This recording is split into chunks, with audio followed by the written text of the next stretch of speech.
Hello everyone, welcome to biology achievers. My name is Simi Singh.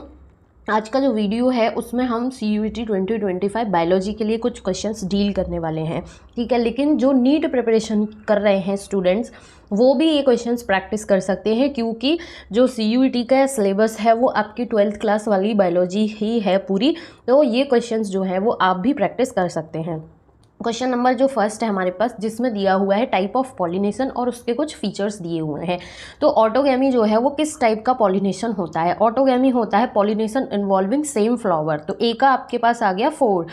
Next है geitonogamy, pollination involving 2 flowers of same flowers. तो B का क्या हो गया आपके पास 3। सी जो है वो है आपको जीनोगैमी, जो कि होता है pollination involving flowers of 2 different plants. तो सी का हो गया 1। एंड डी जो है वो है आपका हाइड्रोफिली। हाइड्रो टर्म वाटर के लिए यूज होता है, जिससे हमें समझ में आ रहा है कि वाटर से रिलेटेड है। सो पॉलिनेशन इन्वॉल्विंग वाटर। अब आप देख सकते हैं कि ये सारे सीक्वेंस जो है वो किस स्टेटमेंट में दिए हुए हैं। करेक्ट आंसर आपको निकालना है। तो ऑप्शन नंबर सी जो है यहाँ पर आपका हो जाता है करेक्ट आंसर।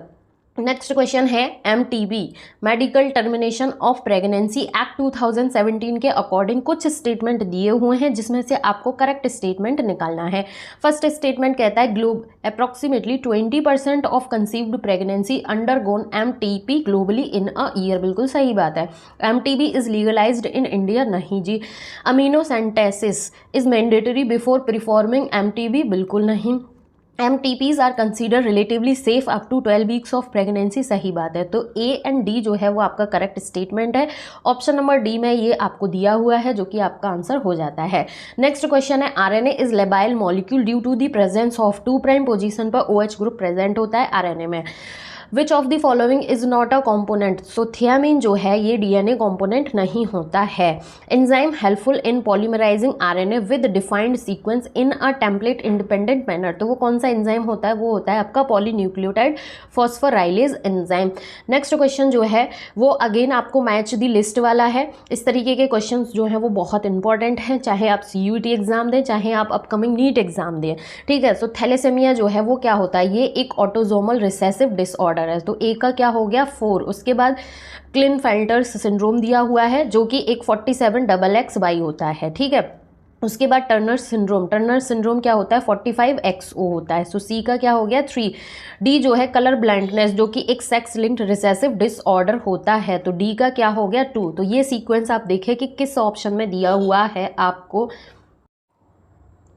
सो ये ऑप्शंस आपको ऑप्शन नंबर डी में दिए हुए हैं, तो आपका करेक्ट आंसर यहाँ पर हो जाता है इसके लिए डी।